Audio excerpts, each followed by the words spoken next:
In this tutorial, we will show you how to upload a new listing into MLS Long Island Stratus. Stratus is the interface used to add listings into the MLSLI database. We're currently logged in and we're looking at the listings page. So if you're on the listings page, you would click on Add Edit, or if you're on a different page, you can just navigate to this toolbar on the left and click on the Add Edit button right here. On the next page, you're going to start filling in the listing details. Now, it's very, very important that you select the right class when it comes to the property type. If you're listing a house, it's essential that you click on residential. If you click on the wrong button, such as a condo button, in the future, you will not be able to fix the listing type and you'll have to contact MLS Long Island and ask them to manually delete your old listing. So just to summarize, if you're uploading a house, make sure you click on class residential.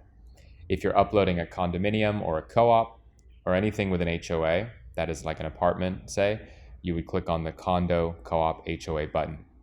Furthermore, if you're listing a condo or a co-op, you would want to specify whether it's a condo or a co-op in this second section here.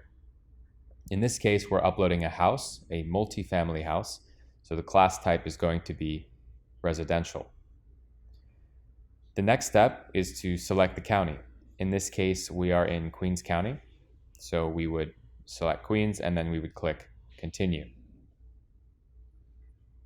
You do have the option to link the property to a public record. You can do this for everything except for a co-op. So we can go ahead and try to do this. The interface is a little bit complex, but don't be afraid. You would just start by basically searching the address. So the address here is 6455 Madison in Ridgewood. So in the town, we'll type in Ridgewood right there. And the owner's last name is Chan. So we'll put in Chan. And let us see if that gives us a sufficiently small amount of results for us to go through. So click on Submit on the top right. And fortunately, it looks like the listing is here. So it's 6455 Madison Street. This is the correct property. So we'll check the box here. And then we would click on the Link with Listing button down here at the bottom.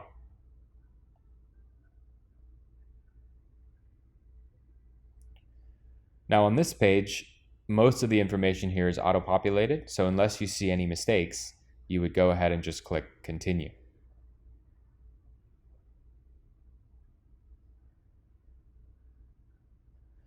On the next page, for privacy, you'll want to put public, and then we can go ahead and start filling in all the information. Now, as far as the fields are concerned, we need to fill in everything that has an asterisk next to it. So anything else that is not asterisked is not a required field.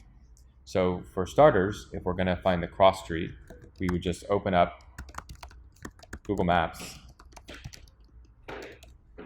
And here we can just type in the address in order to find the cross street.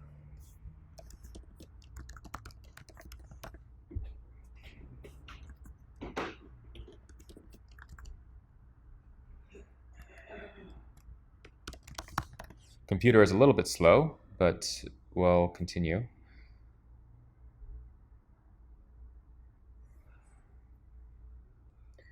In this case, the cross street appears to be 64th Street. So we can go ahead and put 64th Street here.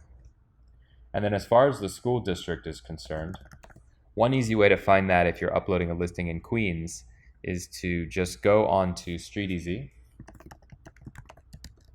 and to search the address of the property.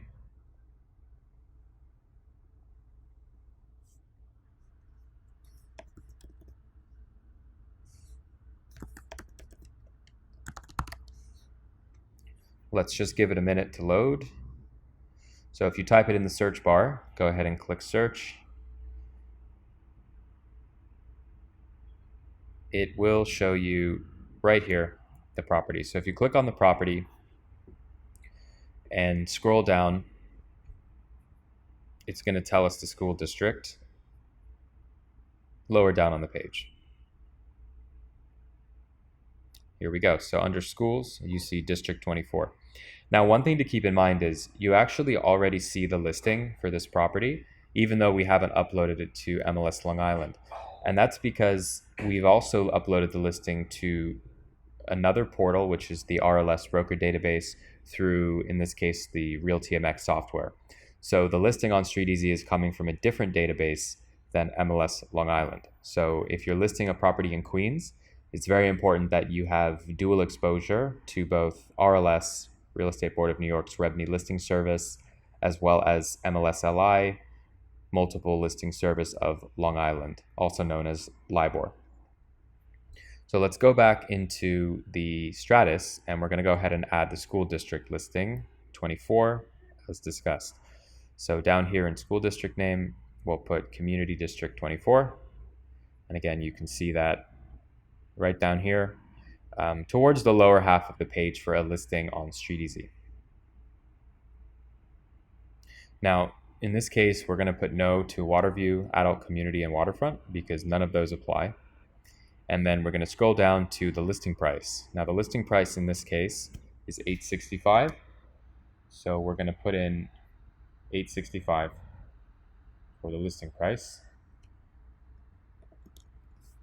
And as far as the taxes are concerned, in this case, the taxes per month, we have them down here, are $502. So we put $502 in the taxes field. Now the listing date is always going to be today's date. If you put a listing date that's different from today's date, you will be fined automatically by MLS Long Island. So the listing date is July 20th. In this case, the owner has a 6-month contract with us.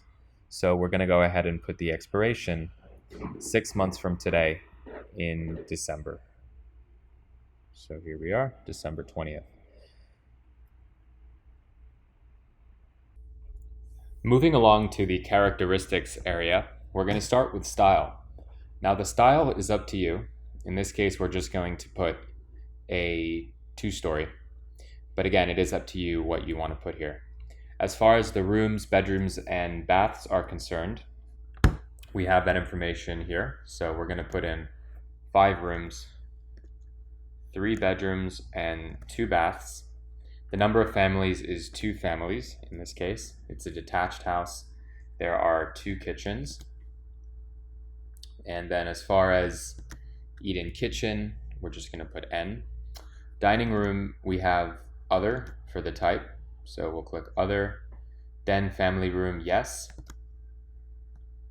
Office, we're going to put, in this case, no. All of this information should have been provided to you by your seller. So just refer back to whatever they've given you. Permit, we'll just put CO for this one. And as far as master bedroom on the first floor is concerned, if you don't know, you can look in the description. And we actually have a first floor description here. So we can just go ahead and put yes for this. Attic will put N. Basement will put full. In this case, there is a full basement and it is finished as well, as they've, I believe, indicated in the description. So we can put finished, yes. Year built, we have that as well, 1925. And then new construction, we're going to put no. There are no fireplaces for this one. First floor description, we're just going to paste what the client gave us right here. And you can see that it truncates it a bit, so you can just remove the rest of it. Now, as far as construction is concerned, brick, we're going to put in here. Now, for driveway, we're going to put PVT. Actually, if we look here, it's a shared driveway, so we'll put, I believe, PTY. There is no pool, so we'll put no. Stove, yes. Refrigerator, yes. Now, as far as a washer dryer is concerned, I believe they do have them. They've indicated here, washer dryer. So we'll put yes to all of these, basically. As far as the fuel is concerned, that is gas for this one. So we'll put gas, heat, we're going to put whatever we have here, radiator. AC, there are 2 units, so we're going to put 2 for AC. Now, as far as the owner's info is concerned, you're going to want to put the last name. It's very important that you put the owner info. If you don't put their name in MLS Long Island, they will send you a fine. For the listing agent, make sure you select the appropriate person. And then as far as the status showing phone number, usually you want to put the phone number of the listing agent. And then as far as the commission is concerned, in this case, it's 2.5% to the buyer agent. So you're going to want to put 2.5 in buyer agency compensation and put 0 in the other compensation fields. Exclusions, we're going to always put N unless the client specifies that something is not included in the sale. And negotiate direct, you always want to just put yes. Now, as far as the property description is concerned, we're going to take that from our Word doc. Now, the MLS Long Island has a very short property description. As you can see, it's actually cut off quite a bit of the description. So in this case, we are going to just perhaps shorten it a little bit.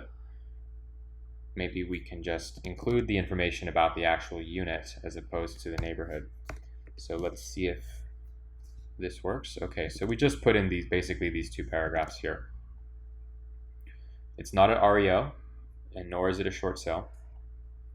And then as far as the open houses are concerned, you'll want to be very careful and make sure that you're adding the open houses into consumer open houses. Broker open houses will not show up online. So that's definitely something you want to be careful of. So for the consumer open houses, the first one, we have them here, July 21st, 12 to 3 p.m. So we'll put July 21st. Start time 12 p.m. end time 3 p.m. The second one is the 23rd from 4:30 to 7:30 p.m. So we'll put the date in 4:30 to 7:30 p.m. And there's 3 in this case, so July 25th, 5 to 8 p.m. So July 25th, start time 5 o'clock, end time 8 o'clock. Now for the photos, we actually have a link that the client provided to us in this case. So we're going to go ahead and use those photos for the time being. So if we open up the link that they sent us, we're going to have all the photos, and then we would go ahead and download them. In this case, they're in a specific order, so we want to make sure that when we upload them, that they actually appear online in the same order. So let's just give it a minute to download, and then we can go back to the listing and just take a quick look around, see if we've forgotten anything. There may also be a virtual tour for this property, so we're just going to quickly find that. So we were able to find the virtual tour link, so you can add that into virtual tour links, tour URL number 1, which is right here. I'm going to paste that in. As you can see, the photos are here in downloads, and they're in the correct order. So if you go back into the listing upload, and you click upload button, click browse,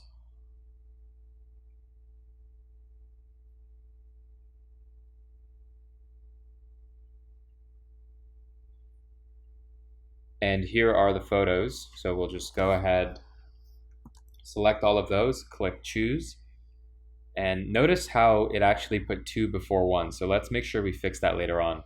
But for now, just go ahead and click upload, and then we'll give it a minute for the photos to upload.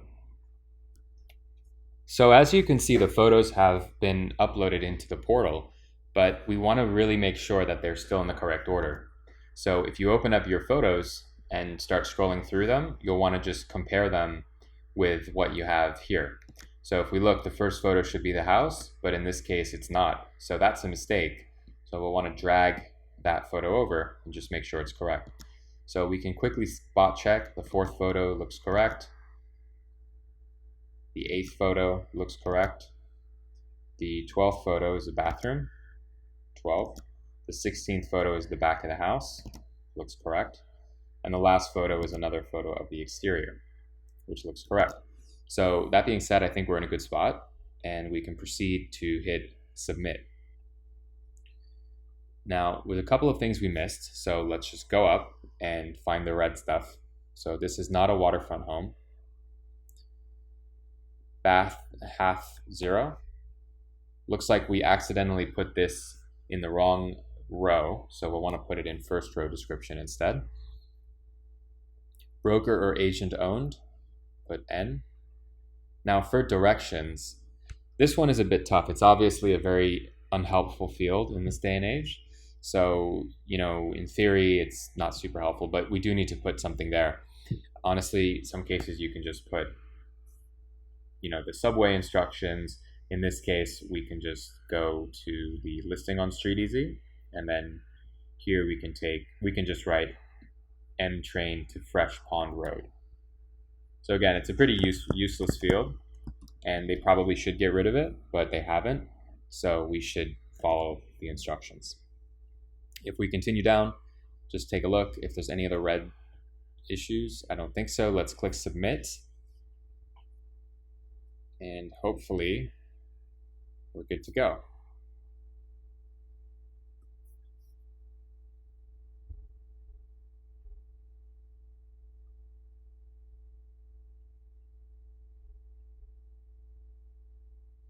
Okay, so it looks like it's been added successfully. If you would like to view it, you can just use this auto input here and click continue. And the listing should pop up. So very important just to make sure you've done a couple of really important things correctly. The first is the price. Obviously, we cannot make a mistake on the price. So let's double check that.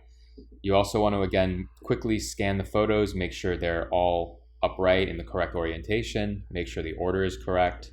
It's very important, again, a client will not be happy if the photos are missing, upside down, or out of order, or if the price is wrong. You also want to double check the open houses. Those are really important because we don't want to be available for an open house and then have nobody show up. And then the other super crucial thing is to make sure that the buyer agent commission is exactly what you have in the listing agreement that has been signed by the seller. It's also a very good idea to take a screenshot of this listing, email it to yourself, send it around to your principal broker, just so you have something on the record which confirms that the commission amount is correct. Because if you put the wrong commission amount, the buyer agent could make a claim against you for the amount you've put. So if the seller's only paying 2 and you put 3, you may be liable for that additional 1%. One other thing you can do as well is you can actually send the listing to the seller. Now that's a great idea because you want to keep the seller updated. You want them to know that their listing is up and ready to go. So the way you can do that is go onto the left for My Lists and click on My Listings. And then on the results page, you're going to see the property right here. Now there's a duplicate here because this one was done incorrectly. So this was accidentally listed as a condo. So that's going to be removed. So the correct one is right here, 6455 Madison. If you click on the address, it will give you an option on the top right to send it. So if you click send, it'll give you a pop-up and you would include the name, say the name of the owner. If there's another listing agent working with you on it, maybe you can send it to them. Always a good idea to update the subject, possibly the address would be helpful, and then you would click send and then it would automatically send out an email to any of the recipients. If you have any questions about the upload process, leave us a comment below the video. It is a pretty complex software, and that being said, we suggest that you watch this video at least 2 times and really do make sure that you've included the necessary checks towards the end, specifically checking that buyer agent commission, making sure it's the same as what's in the listing agreement, checking the price, making sure the photos are in the right order, and you should be good to go.